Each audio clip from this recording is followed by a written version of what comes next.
Good evening. Welcome to the LaRouchePAC Monday night strategic discussion. I'll be your host tonight, Mike Steger. It is Monday, August 14th, and we have a very important and a discussion of great importance and priority for the nation as a whole, not just on the specific topic of the drug addiction and drug deaths that plague our country, but on the broader questions of how we forge a sovereign nation state in the world today. So given the importance of the discussion, I'm going to cut my remarks short and introduce the speaker tonight, Robert Ingraham. So Bob, let me hand it over to you and give you a chance to provide some opening remarks. Okay. Hello, everyone. So yeah, my name is Bob Ingraham, and I don't know if there's actually a title for this presentation.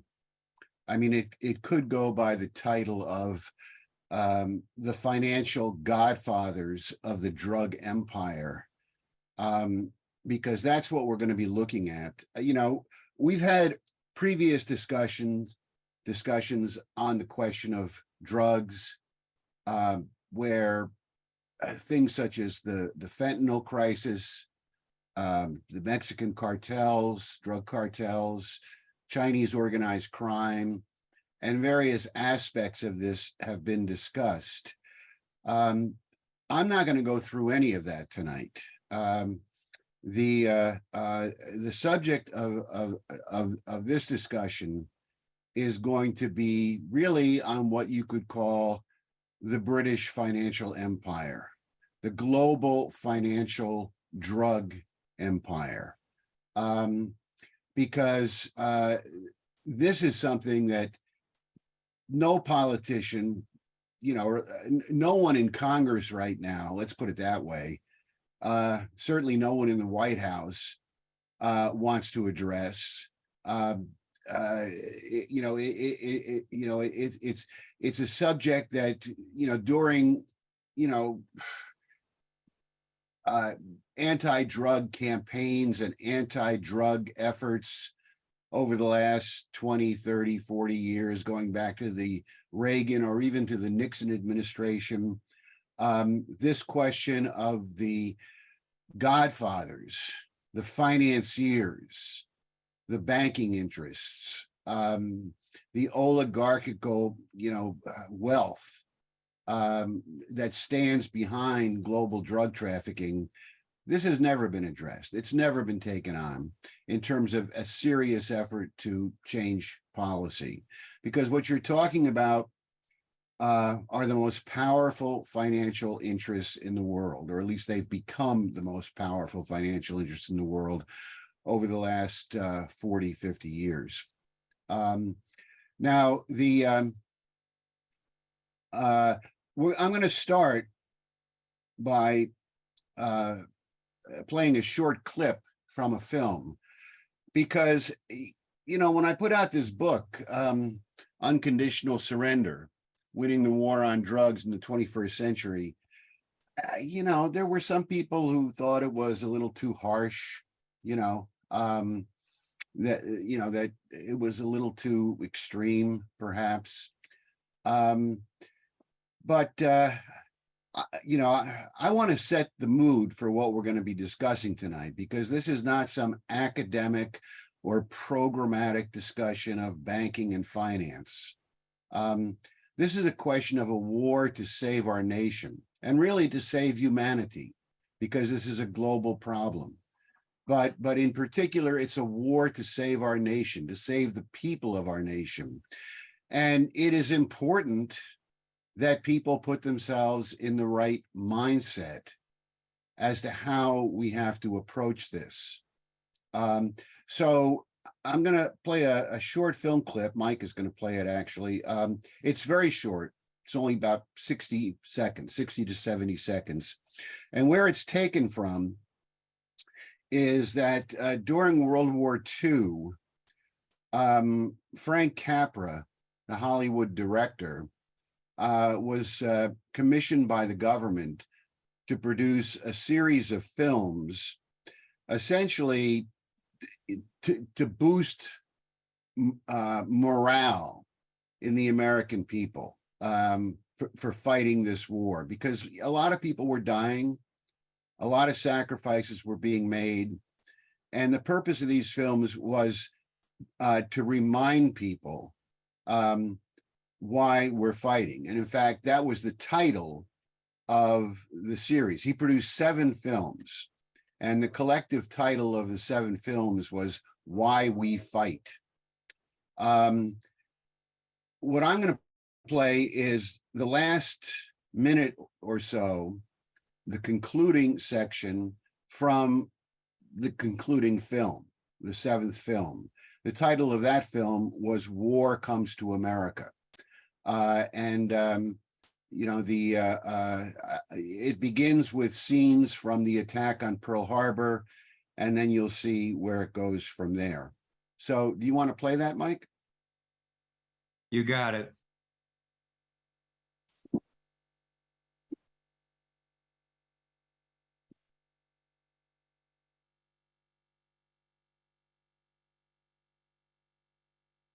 You see it okay, Bob?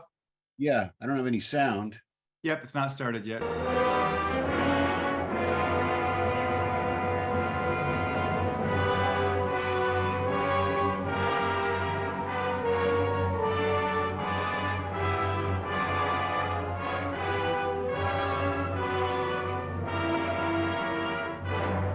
I ask that the Congress declare that since the unprovoked and dastardly attack by Japan on Sunday, December 7th, 1941, a state of war has existed between the United States and the Japanese Empire.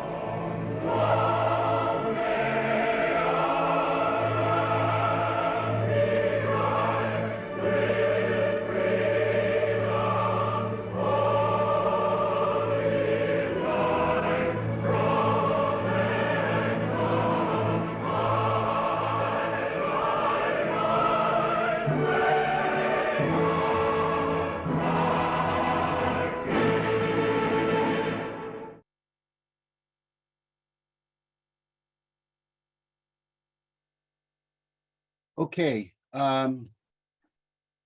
so I hope people also saw the quote at the end there from George Marshall, because you know, if you don't like the title Unconditional Surrender, then we could always adopt George Marshall's call, which is for the utter defeat of the enemies of our nation.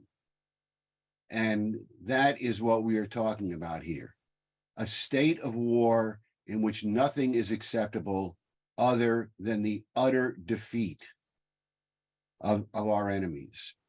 So what we're going to talk about tonight, well, actually, there's one thing I want to do. You know, I debated whether to do this or not, but I think I'll do it anyway, because, you know,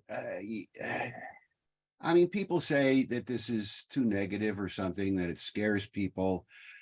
I want to tell you a little story, short, it's very short, a little anecdote about something that happened to me about 7 or 8 years ago.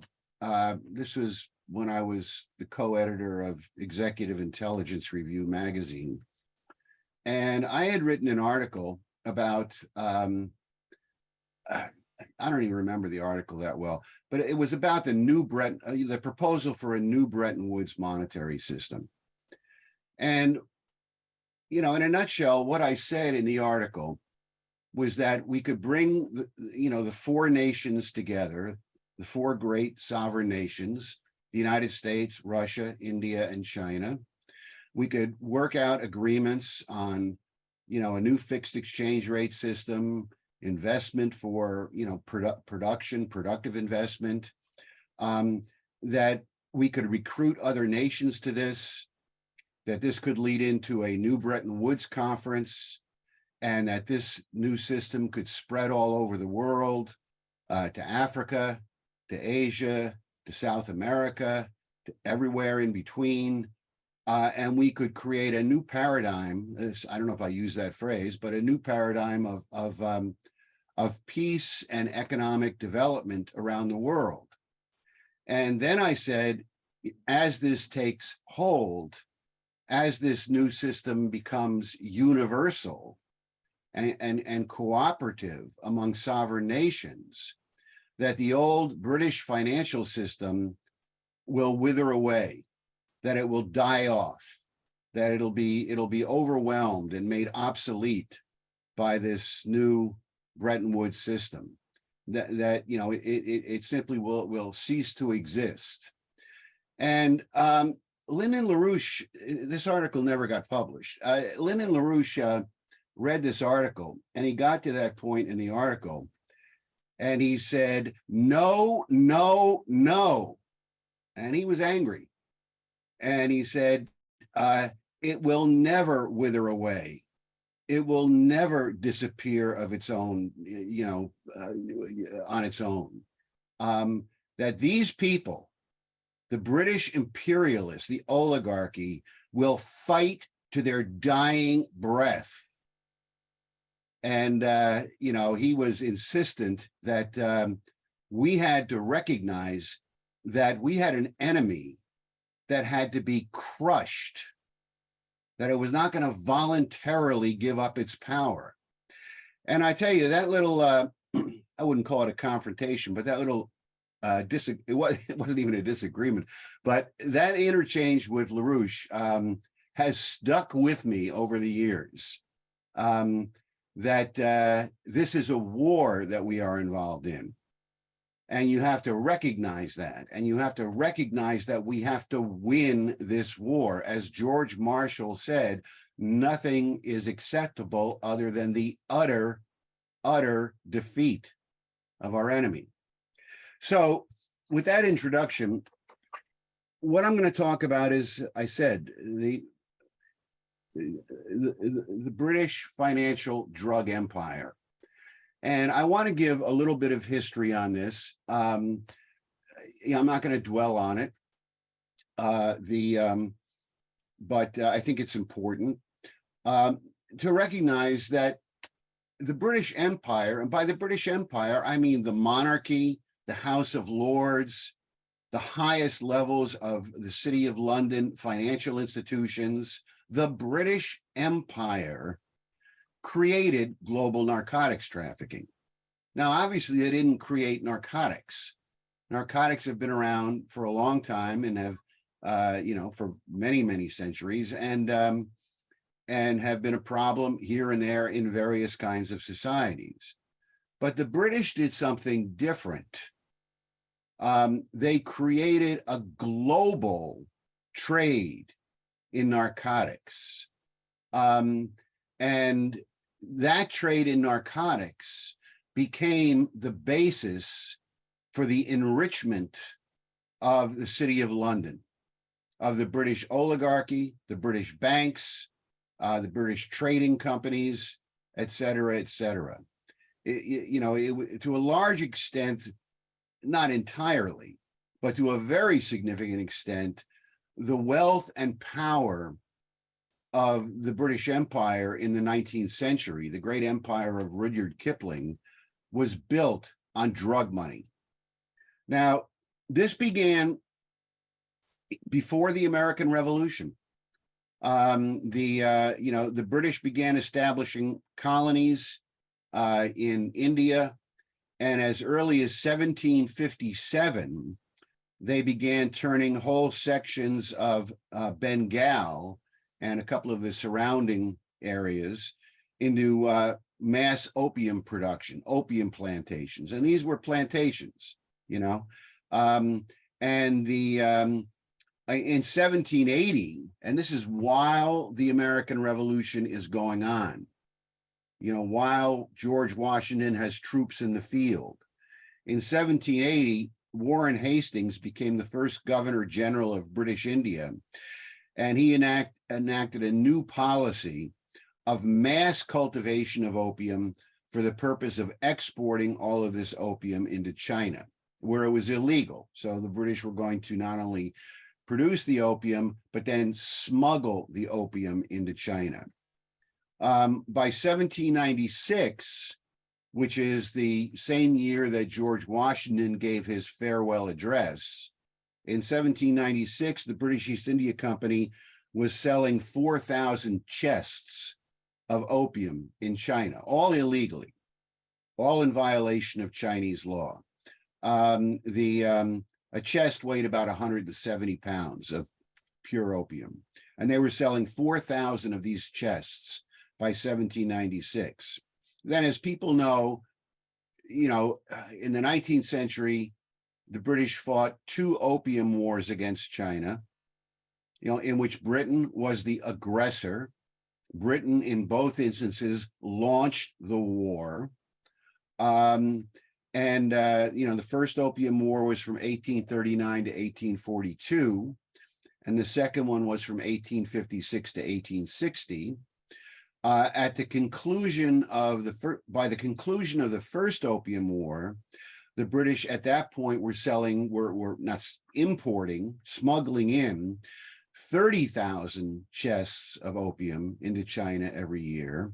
And by the conclusion of the Second Opium War in 1860, this is just as the Civil War in the United States is about to break out, with the British backing the Confederacy. By 1860, they were shipping 60,000 chests of opium into China. At that point, they forced the Chinese government at gunpoint to legalize opium in China. And by 1880, the British were shipping in 100,000 chests of opium, which is almost 9 tons every year.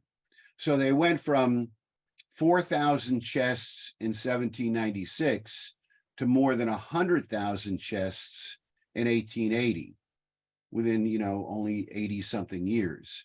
They saturated China with opium. By 1880, there were 40 million opium addicts in China. Now that's about 20 to 25% of the adult male population, because the opium smokers in China, the opium addicts, were overwhelmingly men. So about 20 to 25% of the Chinese male population were opium addicts by 1880. In 1860, the British established the Hong Kong and Shanghai Bank, which became the premier, not the only one, but the premier financier bank, financing, the shipments of opium into China, financing the sales of the opium into China. They were the money bags for this whole operation. The Hong Kong and Shanghai Bank still exists today. It was reorganized about 20 years ago or so. It's now the Hong Shang Bank. It's the largest bank in Europe today. It's the largest bank in Europe. They moved their headquarters, I think it was in the I don't have them in front of me, 1980s or 90s. They moved their headquarters to from Hong Kong to London. So they're now based in London, and they renamed themselves as the Hong Shang Bank. And they are still, to this day, massively involved in drug financing and in drug money laundering.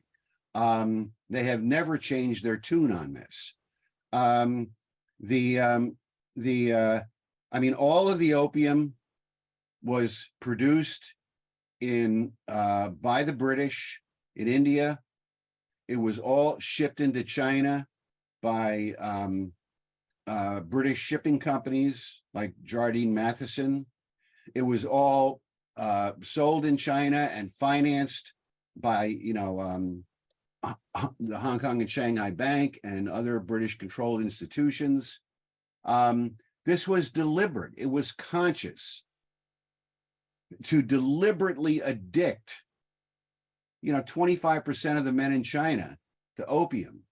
and to make literally billions of pounds sterling, most of which flowed back into the city of London, and became the financial basis for the financial giants in the city of London and the British Empire. Now, people will say, well, that's ancient history. It's not ancient history, because in fact, the British never stopped. And this is extremely well documented. All the way through into the 20th century, before World War I, after World War I, in the 1920s, in the 1930s, and even up into the 1940s, even though the war sort of interfered with it. But all through this period, this was all still going on. In fact, in the 1920s, Mahatma Gandhi was holding marches and leading protest rallies to protest against the British plans to expand opium production in India, and to produce more opium and to ship more opium into China and elsewhere, because it was not all going into China. Most of it was, but it was going throughout East Asia into many, many different places. And Mahatma Gandhi is leading marches to try to stop this in the 1920s. Without going into a lot of detail, between 1909 and 1914, there were 4 international conferences, all convened by the United States. The United States was the initiator of all 4 of these conferences, aimed at curbing global drug trafficking. Because once you get into the 20th century, you're dealing not just with opium, but also with heroin. And the United States convened 4 conferences in the years leading up to the First World War. All 4 conferences were sabotaged and stopped from taking any action whatsoever by the British delegation.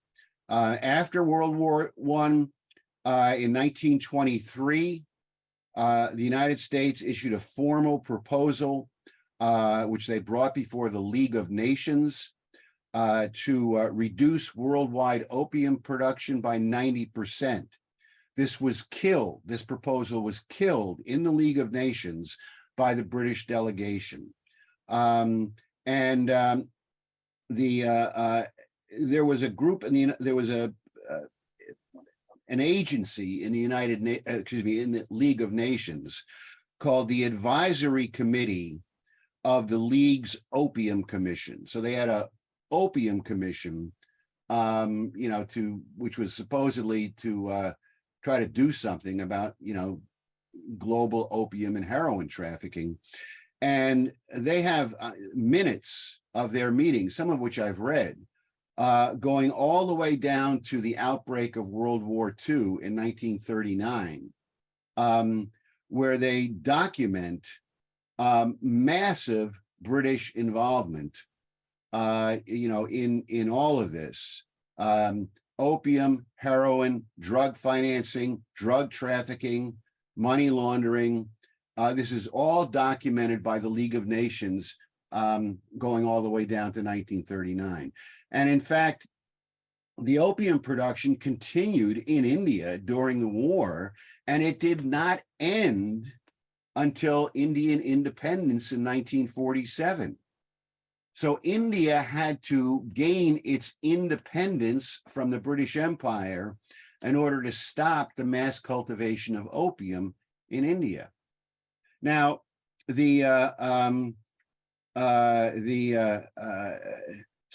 that takes you up to 1945, 1947, and all the way from the Second Opium War, which ended in 1860, to 1945.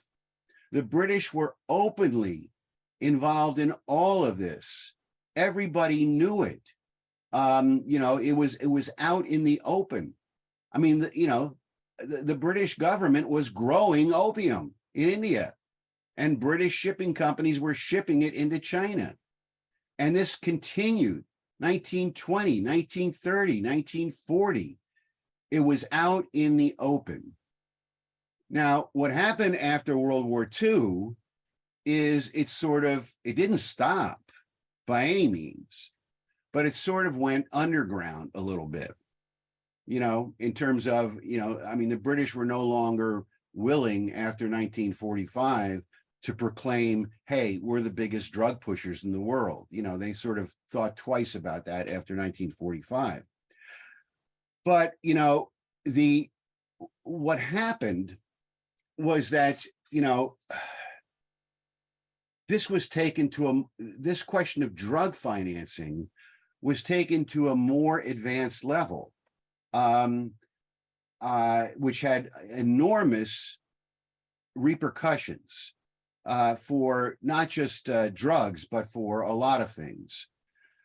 In the early to mid 1960s, the British began setting up what is known today as the offshore banking system. Now think of this. People think, well, 1960s, that's different. The British left India in 1947. They're growing opium in India up till 1947. The Hong Kong and Shanghai Bank never left, until much, much later. They left when China got back control of Hong Kong, although they've reopened their branch there by now. But the British are still operating, through all this period up through 1947. And what you're talking about is the beginnings of the offshore banking system, in 1961, 1962, 1963. That's only 15 years after World War II. That's not a long period of time. 15 years. The British begin to set up this offshore banking system. Now, this was set up through a combination, a working relationship between some of the largest banking houses in London and the British Exchequer, which is the equivalent of the US Treasury, right? It's a branch of the British government. So it wasn't just that, some nefarious bankers had a plot to do this. They did, but they were in partnership officially with the British government. Top London bankers, representatives of the Exchequer, took flights, from London, 1960, 61, 62, 63, to the Cayman Islands, to the British Virgin Islands. And they adopted this project of setting up a completely secretive financial system outside of the jurisdiction of every nation on earth. These were called secrecy jurisdictions. And they were initially set up in 14 locations, all of which were either British Crown colonies or British overseas territories. So it was all set up essentially on British soil or British Empire soil, colonies and and the like. And they began setting these things up, by the mid 60s, by the late 60s, early 70s, these things already had hundreds and hundreds of billions of dollars on deposits. All indications are from the very beginning, a lot of this was organized crime, drug money, etc. Now, I will point something out to you, which I'm not going to delve into, but it's worth thinking about. It's worth sort of, playing around with in your mind, which is that this creation of the British, offshore banking system, which begins around 61, 62, 63, really takes off in the late 60s, immediately following the assassination of John F. Kennedy. So with Kennedy out of the way, and with the United States being dragged into the Vietnam War, the British move to create essentially, a newer version of British imperial finance. Now, to give you some sense of it, today, no one knows, and now there are a lot more than 14, what's called offshore banking or offshore financial centers. This is now spread all over the world, The most important, part of it is still in the, Caribbean and some places like, the Isle of Man and Jersey and some of these other British possessions, but it's on every continent at this point. These secretive, unregulated, private, so-called financial centers. But no one knows how much money exists in these centers. It is generally estimated by experts, sort of like financial, what would you call them? Forensic pathologists, people who this is their job to sniff this kind of stuff out, the pros. It is generally estimated that there is at least 50 to 75 trillion dollars, 50 to 75 trillion dollars today in the offshore financial centers.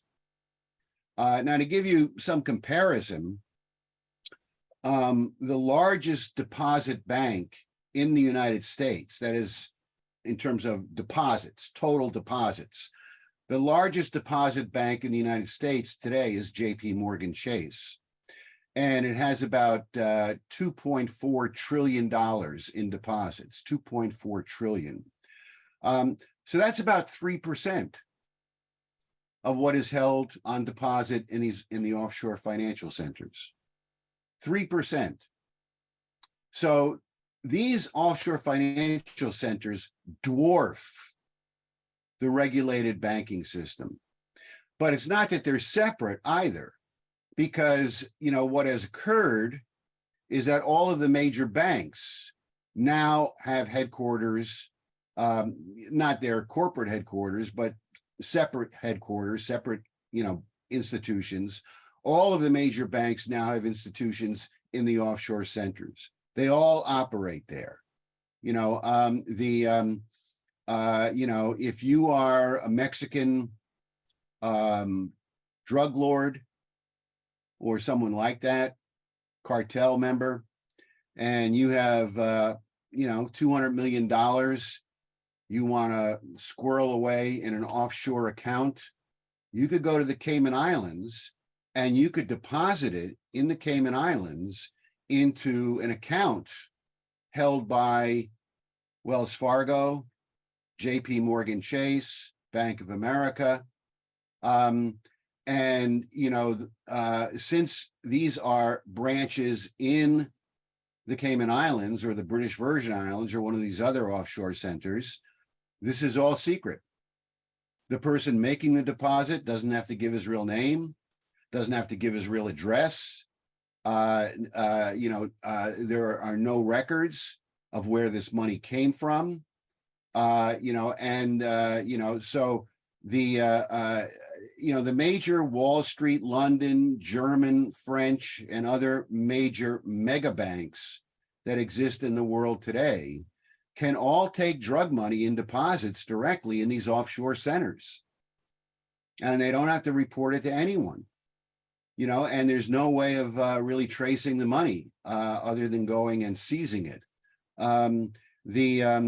Every single one of the 50 largest banks in the world have, branches or, separate institutions in one of the Caribbean offshore financial centers. Every single one of the top 50 banks in the world. This has all become integrated. It's all become integrated. In 2016, there was a leak of a huge number of documents from a Panamanian law firm, which was then published.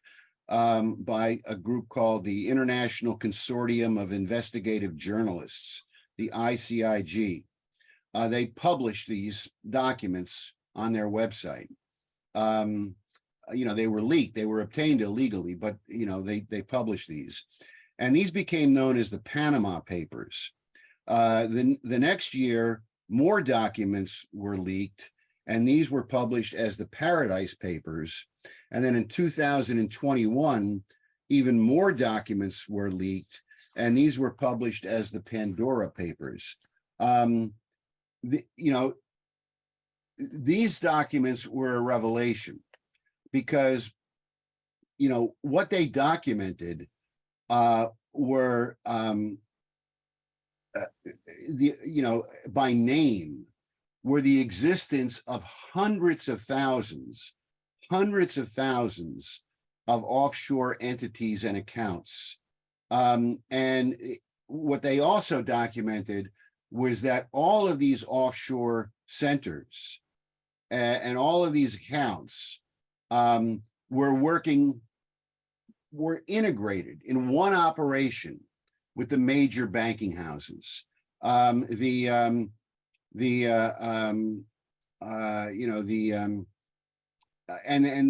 what you're talking about here is trillions of dollars of money. And I just want to stress again that you have to get the sense of this, that, all of this is outside of the control of sovereign governments. The United States, any other country which wants to call itself sovereign, India, these European countries really can't really call themselves sovereign anymore, but if they wanted to, Russia, China, any country in the world, Argentina, Brazil, you name it.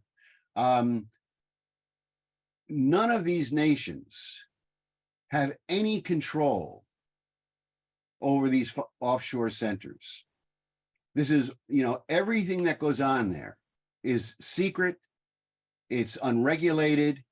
It has become the center of global criminal money, drug trafficking, human trafficking, arms trafficking, wildlife trafficking, counterfeit goods trafficking, and many, many other things. The money flows into these centers by the hundreds of billions of dollars. And all of the major banks in Europe and in the United States and elsewhere are all part of this. And this is what has gone through in the Panama Papers and the Paradise Papers and what have you, that they all document this. They also document the role of the private equity firms, including Blackstone, the Carlyle Group, Kohlberg, Kravis, and Roberts, and many others. They document the involvement of major law firms, including some of the largest law firms in the United States, who specialize or who make a huge amount of money in setting up and managing offshore accounts for hundreds and hundreds of clients, to hide money, to hide how the money is made, where it comes from, et cetera, et cetera. This is why, look, we've talked, I'll get back a little bit later to the whole question of the drug cartels, but, people are dying on the streets of the United States. Hundreds of thousands of Americans have been killed in drug overdoses in the last 3 to 4 years. People are being killed. And the money that is being made through the sale of those drugs ends up in the British Virgin Islands or the Cayman Islands, where the major Wall Street banks and the major banks of Europe are directly involved, in accepting those deposits and laundering that money, et cetera, et cetera. As I said at some point in here, that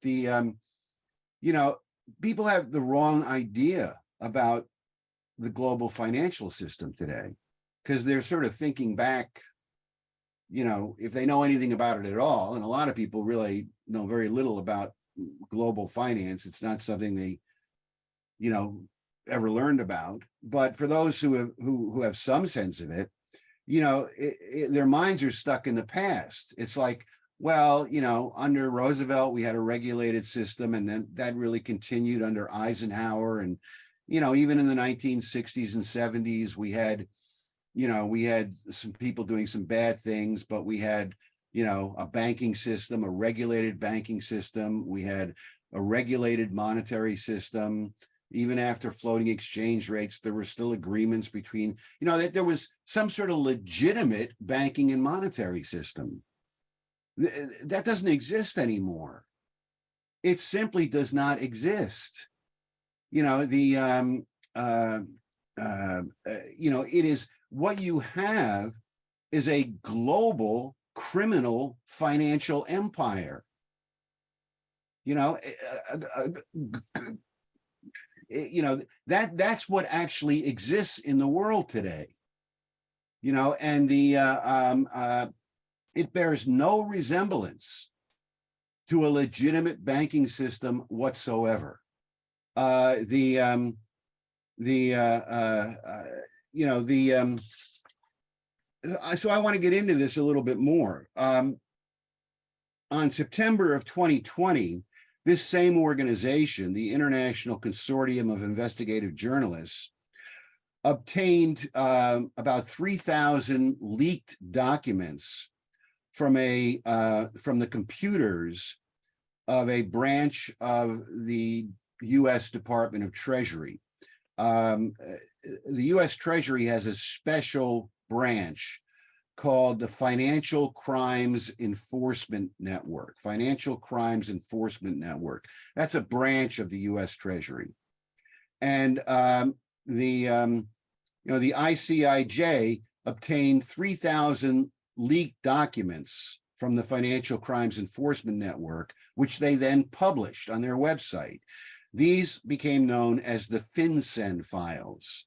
And what they go into is the way in which the U.S. Treasury has essentially caught, over the last 10 years or so, how the U.S. Treasury has essentially caught U.S. banks of committing literally thousands of suspected crimes involving drug financing, drug money laundering, and other illegal activity.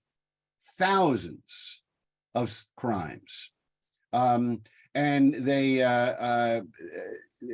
are what are called suspicious activity reports. Now, probably not all of these suspicious activity reports, you know, if they went to trial, the person would be found guilty. But according to the FinCEN files, you know, that just the leaked documents they obtained, and remember, they only got, you know, these 3,000 leaked documents, which they obtained.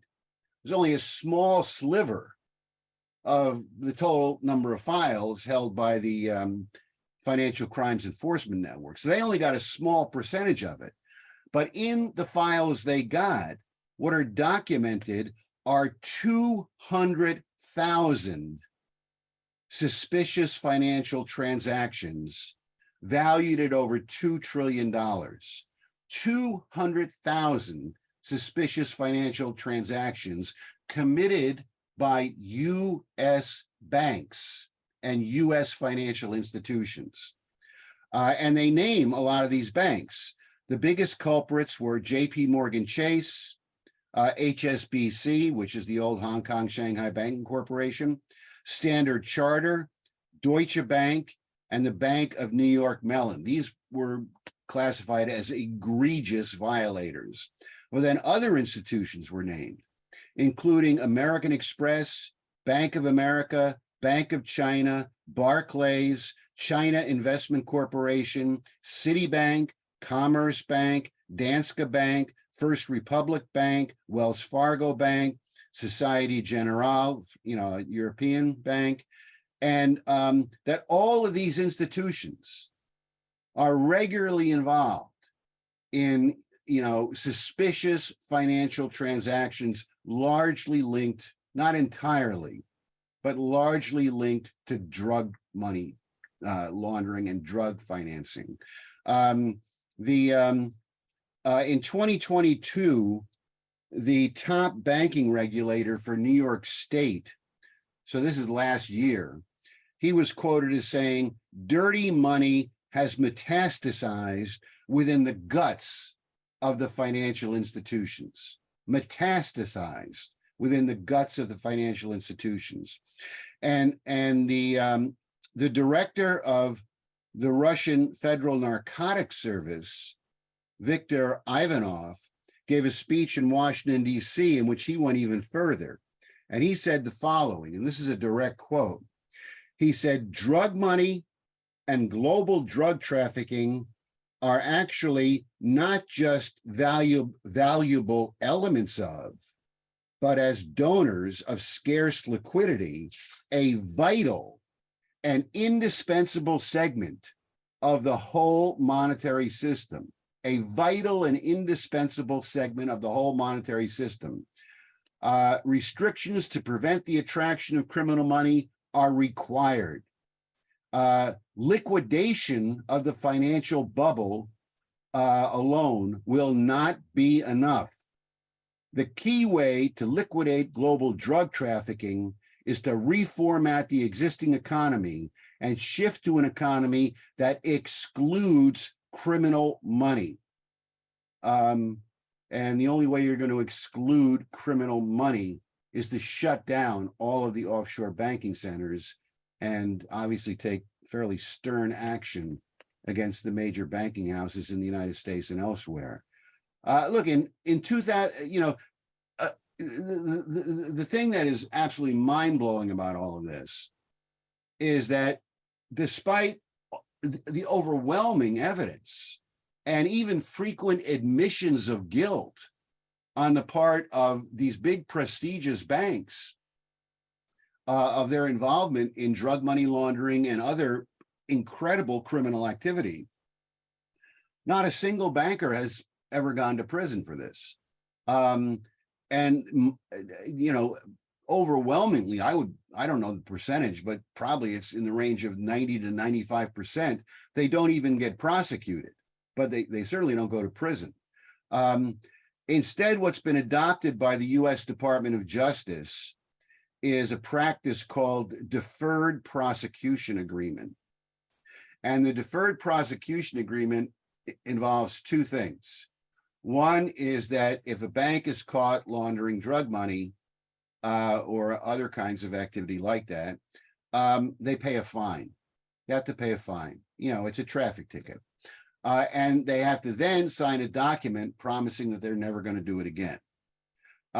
So, in 2013, HSBC pled guilty to laundering $880 million for the Colombian and Mexican drug cartels. They admitted it in court that they had done this.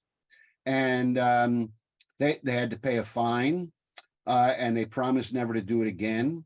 Yet 4 years later, in 2016, they were caught running a money laundering ring, moving over $4 billion through HSBC accounts in Hong Kong.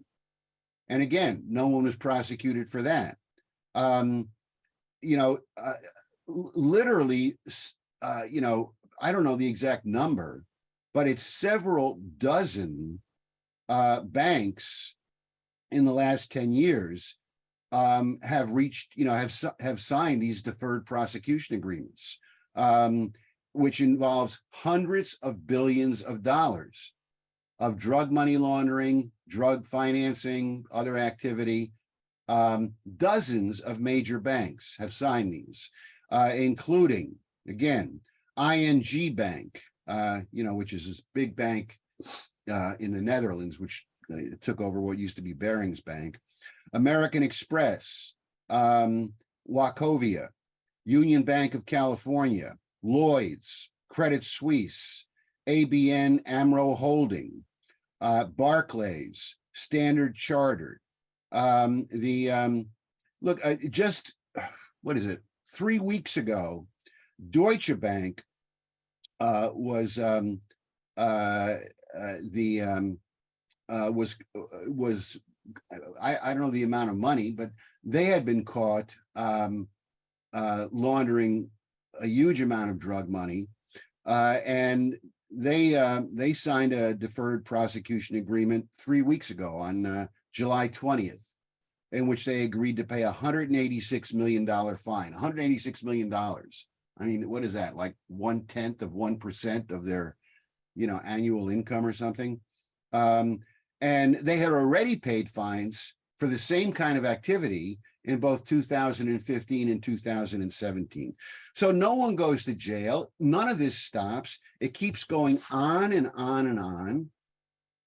And what you have here is a global financial system which is flooding the world with or helping the cartels and organized crime to flood the world with drugs, with other criminal activity, et cetera, et cetera. And they're the ones running the show. When there's some big bankers conference, at Jackson Hole or somewhere else, and these people get up and speak from, Citibank or one of these other big institutions about monetary policy and, whether we're going to raise interest rates or lower interest rates and, what we're going to do. And, these big titans of finance, these are the same institutions which are getting caught again and again and again and again laundering drug money to the tune of hundreds of billions of dollars, and who all have offices in the offshore banking centers.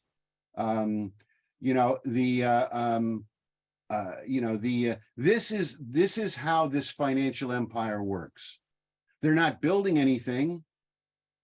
They're not building infrastructure, financing the building of infrastructure in the United States or in Mexico or anywhere else in the world.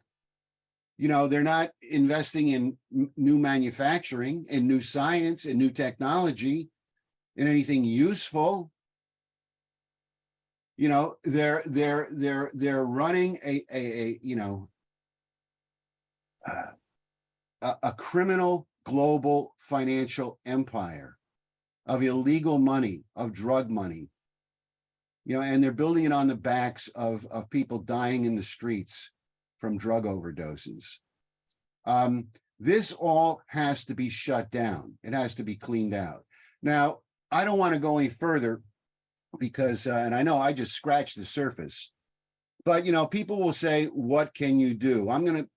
Before I close, I'm going to give you a couple of things of what should be done.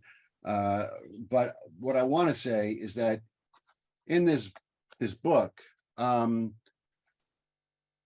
there are two things in here, because people say, well, what do we do? How do we win this war? How do you actually win a war on drugs? Not wring your hands and say how awful it is. How do you wipe this out? How do you bring about what George Marshall called the utter defeat of the enemy? And I want to point out that in the book, which you can buy if you desire, there are two chapters. One is this one. You can read it. Lyndon LaRouche's 1985 proposal. And then this chapter, Donald Trump's intention. And if you read those two chapters, what is spelled out is exactly how we can win the war, how we can do this. There's no time to go into that in depth here right at this moment, but I do want to just sort of conclude by giving you just a couple of excerpts, because in LaRouche's 1985 proposals, he goes into a very comprehensive war plan to win the war against drugs. But what I want to do is just give you a few sentences from where he's talking about banking and finance, because that's the subject of what we're discussing tonight. And these are, I believe, direct quotes from LaRouche from his 1985 proposal. He says, what he's proposing is, number one, a system of total regulation of financial institutions to the effect of detecting deposits, outbound transfers, and inbound transfer of funds, which might be reasonably suspected of being funds secured from drug trafficking. This must be established and maintained. Two, all real estate, business enterprises, financial institutions, and personal funds shown to be employed in the growing, processing, transport, or sale of unlawful drugs should be taken into military custody immediately and confiscated in the manner of military actions in time of war. Three, special attention should be concentrated on those banks, insurance enterprises, and other business institutions which are in fact elements of an international financial cartel coordinating the flow of hundreds of billions annually of revenues from the international drug traffic. Such entities should be classed as outlaws according to the crimes against humanity doctrine elaborated in the post-war Nuremberg Tribunal, and all business relations with such entities should be prohibited according to the terms of prohibition against trading with the enemy in times of war. So we have to shut down the drug financial empire if we want to continue to exist, as the American Republic. So, I'm going to stop right there because, really, we need some discussion on this. Okay.